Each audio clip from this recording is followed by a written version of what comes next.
Hi everyone. Today we're going to talk about Hamlet. I'm going to provide a bit of a larger or broader overview of the entire play, but I'll be specifically focusing on Hamlet and Ophelia as I do so.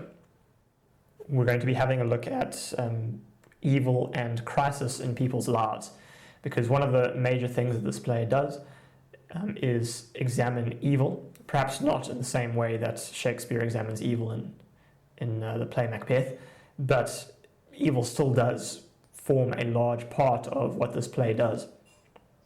So we're going to study or have a look at evil in the play, but also crisis, and in particular how Hamlet and Ophelia face crisis and evil in a very real way for the first time in their lives.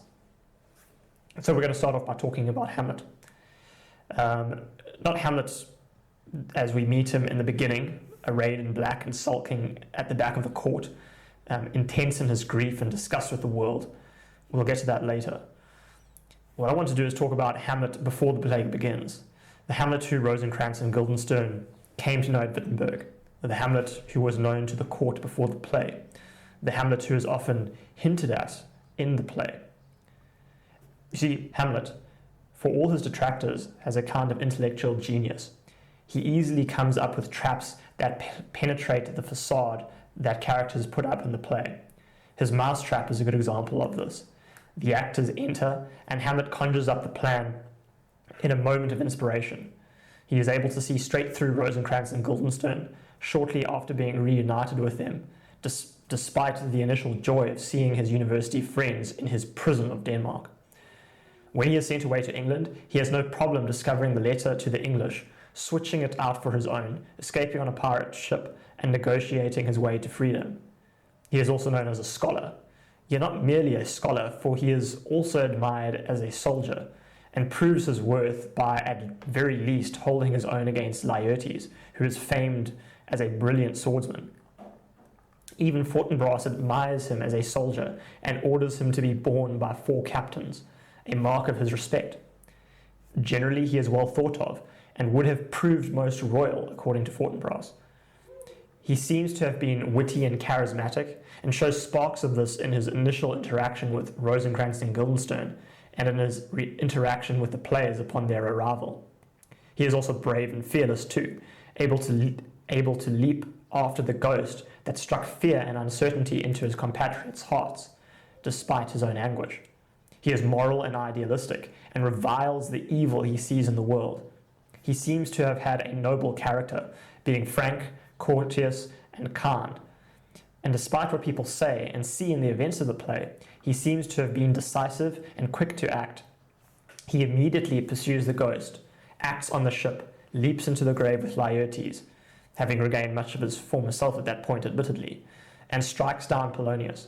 In short, to use the words of the then scorned Ophelia, "Oh, what a noble mind is overthrown! The courtier's soldier's eye, tongue, sword, the expectancy and rose of the fair state, the glass of fashion, the mould of form, the observed of all observed. Oh, woe is me, to see what I have seen, see what I see." Ophelia, in this soliloquy, expresses her anguish at seeing Hamlet, the Hamlet she once knew and admired, transformed in such a way. That Hamlet is no more, and she grieves. But is he no more? I'd argue that this is not the case, that it is Hamlet temporarily transformed. Yet for the time being he is transformed. And our first interaction with the transformed Hamlet is found in the second scene. "But now my cousin Hamlet and my son," says Claudius, after having ignored Hamlet for as long as possible. We see this in the fact that he first puts forward a justification for his marriage to Gertrude so soon after the death of her first husband. Then he deals with the affairs of state. Then he allows Laertes to hightail it out of Elsinore. And with no more business to put forward before Hamlet, he turns to him, and forward steps Hamlet, out of the shadows where he lurked, clad in black, a frown etched on his face, scathingly and sulkily muttering barbs and retorts against the usurper king. No longer is Hamlet the charismatic, sparkling young prince who seems to have lit up those around him in his happier days, his golden time, at university and before. His joy has been replaced by melancholy, gloom and rage. He wants to leave Elsinore and gain freedom in Wittenberg, which is fitting considering the spiritual freedoms gained there during the Reformation of the 16th century. But he is prevented from leaving and is imprisoned in Elsinore. And so Hamlet's mood darkens. Oh, that this too sullied flesh would melt, thaw, and resolve itself into a dew, or that the everlasting had not fixed his canon against self-slaughter. O God, God, how weary, stale, flat, and unprofitable seem to me all the uses of this world. Fine it, fie, 'tis an unweeded garden that grows to seed. Things rank and gross in nature possess it merely. Hamlet's despair is revealed to us in force here. He wishes for it to all end. He wishes that God had not banned suicide, complains that the world is useless, uninteresting, and brings no pleasure to him at all. By the way, do you notice the connection between the earlier extract from Hamlet and Ophelia? To Ophelia, Hamlet was the rose of the fair state, but to Hamlet, the state is an unweeded garden and not fair at all. This gardening image runs throughout the play and shouldn't be ignored, by the way. Furthermore, he says to Rosencrantz and Guildenstern, I have of late, but wherefore I know not, lost all my mirth, forgone all custom of exercises, and indeed it goes so heavily with my disposition, that this goodly frame, the earth, seems to me a sterile promontory. This most excellent canopy, the air, look you, this brave overhanging firmament, this majestical roof, fretted with golden fire, why, it appears no other thing to me than a foul and pestilent congregation of vapours. What a piece of work is man! How noble in reason, how infinite in faculty, in form and moving, how express and admirable, in action how like an angel, in apprehension how like a god. The beauty of the world, the paragon of animals, and yet to me, what is this quintessence of dust? Man delights me not, no, nor women neither. Hamlet's state of mind is revealed here. Again, we see that life has lost its glow, its luster for Hamlet. We can see all the same things that presumably once filled him with wonder, but now it's all nothing to him. It brings him no joy. Beyond this, there is the festering rage and disillusionment that roars beneath Hamlet's visage. He rages against and despairs at life, the world and the people in it. We see this most prominently in his quest for revenge against the king, the scorn and anger directed against his mother, his anger at Rosencrantz and Guildenstern, and his hard-hearted cruelty directed against Ophelia. Now that we have undergone the long process of examining Hamlet before and after, let's look at the cause for all this. What happened? What brought this about? Well, the obvious answer is that his father has died and his mother has married his uncle. This is part of it, obviously, but there's also more to it than that. This is what Hamlet faces. He returns from Wittenberg upon his father's death, not having had a chance to say goodbye to him, to find that 1, the crown, which is his by rights, has been taken by his uncle, and 2, that his mother has married his uncle within the space of a month after his father's death. This shouldn't be lost on us. Even in today's liberal climate, a great deal of anguish and anger results from somebody remarrying too soon after a death. At the very least, suspicion is raised. In Shakespeare's time, though, this would have been outrageous. Not only would questions of fidelity be raised, but questions of incest. Marrying one's brother-in-law was not exactly looked upon with fondness. Certainly, Hamlet sees it as incest. Also, the mourning period had not been observed. The mourning period should have continued beyond a month at least, especially for a fallen monarch. And so, his mother's marriage to Claudius is highly improper. However, it goes beyond this. In marrying Claudius, Hamlet's mother betrayed 2 people. Firstly, her dead husband, but secondly, Hamlet himself. His mother married the usurper and effectively endorses him for the throne over her own son. And so in a sense, both mother and uncle have betrayed him here.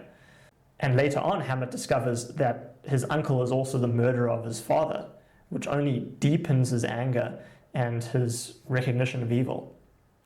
You see, if we discover that our own family cannot be trusted, well, then we are shaken to our cores. One's family is supposed to comprise of people who one can trust. After all, is not blood thicker than water, as they say? Hamlet then finds the foundational structure in his life to be unstable at best and a rotten illusion at worst. And Hamlet is disgusted at the situation.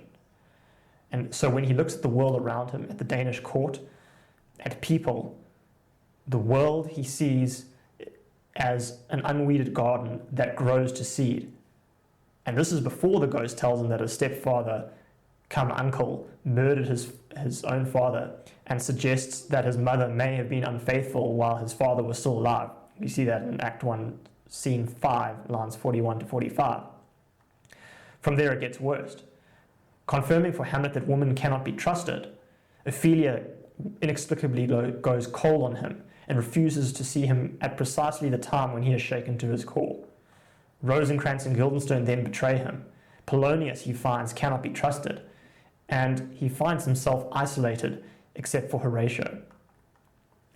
But it is this initial reaction to the actions of his mother and uncle that makes Hamlet aware, perhaps for the first time, of the evil in the world and its corruption that has created the rotten state of Denmark and the world beyond. That's what he means when he complains that the world is an unweeded garden and that the time is out of joint. After he is confronted by the ghost, Hamlet commits himself to revenge, but he doesn't seem particularly pleased about the turn of events. He is a reluctant avenger who half-heartedly pursues his revenge. The reason for this, as far as I can see, is twofold. First, the immediate cause of that inaction is simply that his habitual feeling is one of disgust at life and everything in it. Those are the words of A.C. Bradley. Second, the crime of Claudius and Gertrude, as much as it enrages and disgusts Hamlet, for him at least, is a symptom of a larger problem of which Hamlet is aware, the problem of the rottenness of the world. The crime that he sees is on a cosmic level. It's far beyond Gertrude and his mother. Yes, they have erred and they have done something almost unforgivable in his sight. But this is a symptom of the greater problem of evil in the world. Consider his words to Ophelia. Get thee to a nunnery. Why wouldst thou be a breeder of sinners?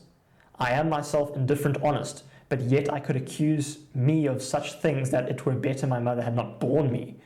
I am very proud, revengeful, ambitious, with more offences at my beck than I have thought to put them in, imagination to give them shape, or time to act them in. What should such fellows as I do crawling between earth and heaven?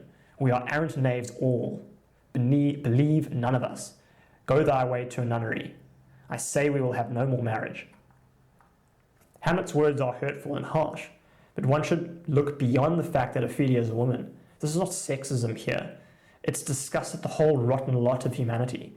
Get thee to a nunnery, cries Hamlet, not because he hates Ophelia or because he is a sexist, but because the idea of marriage and having children has been poisoned by his mother firstly, and by the idea that any children that are produced are guaranteed to be sinners who perpetuate the evil in the world that Hamlet has come across on a personal level for the first time. And we should also note here that Hamlet includes himself as one of those sinners and does not consider himself to be better than others. And so Hamlet is angry at the world and recognizes evil in the world. In Hamlet, among other things, Shakespeare answers the question, what happens when someone encounters real evil and or crisis for the first time?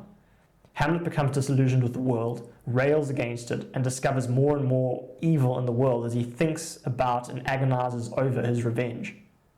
He realizes that the problem is universal and despairs, for it's far too big for him to do anything about.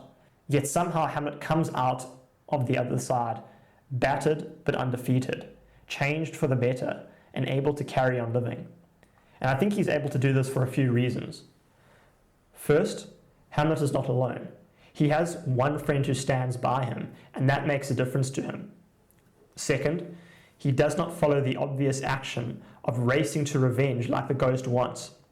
He becomes aware of the greater universal problem or corruption, and therefore he is able to interact with it. Third, he has put some distance between himself and the epicenter of the problem. although it is a universal problem, he's taken away from the source of the problem for him, and he is forced to act to save himself. This provides perspective and proves to himself that he is able to act. Fourth, he also receives providential rescue in the form of the pirates, an unlikely source of salvation to be sure, which in part allows him to come to the point where he can say in Act 5, Scene 2, in lines 213 to 214, there's a special providence in the fall of a sparrow. So Hamlet comes out the other side changed, aware of the corruption of the unweeded garden of the world, but also able to continue living in spite of it, and without constantly threatening to overwhelm him as before. I think it's an important idea to bring up for ourselves. The world is full of evil, and we don't like to look into it. If we do, we are bound to find that we ourselves are no better than the Stalins, the Hitlers, the Mussolinis of the world. The world is an evil, evil place, and we need to be confronted of this fact. But we also need to be confronted with the fact that we're no better than the people we pretend to be better than. And this isn't a comfortable truth. In fact, it's terrifying, but it is the reality and it cannot be denied. So that's Hamlet. What about Ophelia? Well, Ophelia undergoes a similar trial to Hamlet, but the outcome is very different.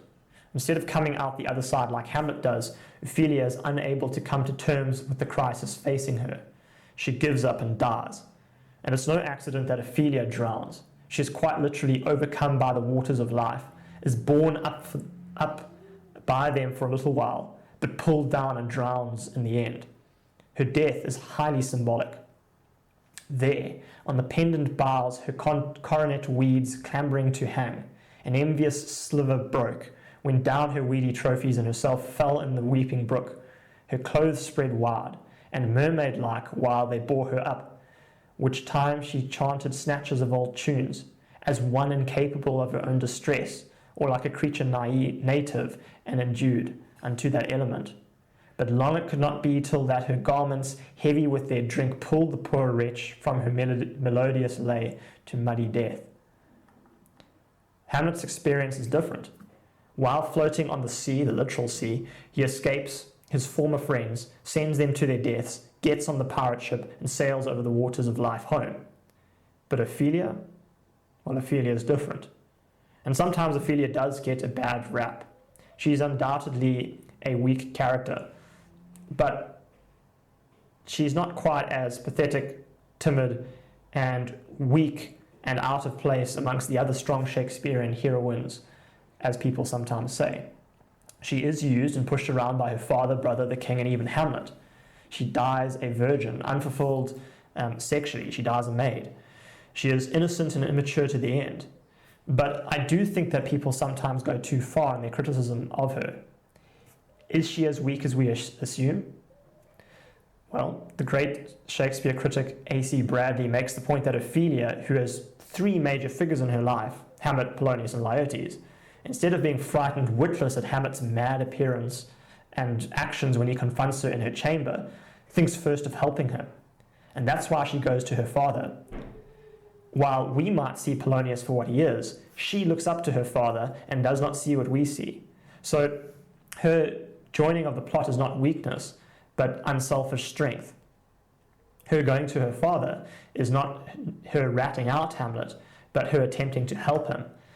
Furthermore, from her perspective, Hamlet's madness and killing of her beloved father is somewhat her fault. And that guilt is a heavy thing to bear, and Ophelia, at least, has no one to bear it with. She has to bear that guilt and that burden alone. She has to bear solitude as well. As I said, she had three major figures in her life, none of whom are available to her. She has no mother and no friends that we can see. Gertrude does nothing to help her when her father dies and refuses to see her, and so she is left alone. And in this loneliness, Ophelia flounders, reverts to childhood instead of growing up, and eventually drowns. Unlike Hamlet, she cannot escape the situation and gain perspective, and there is no providential salvation that comes for her. She dies mad, alone, and innocent.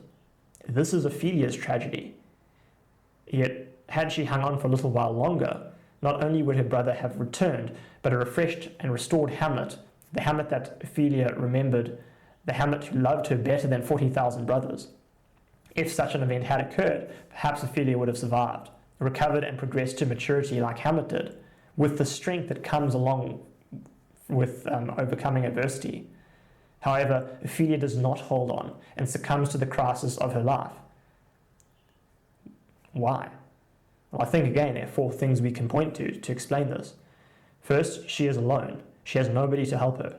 Second, she does not recognize the larger evil at work in the world like Hamlet does. She gets consumed by her own situation. Third, she is forced to stay in the epicenter of the storm and cannot gain perspective like Hamlet is allowed to by being sent away from Elsinore. And fourth, there is no external source of providential salvation that comes her way. There's no pirate ship to come for Ophelia. There's nothing. And perhaps we could add a 5th thing to it.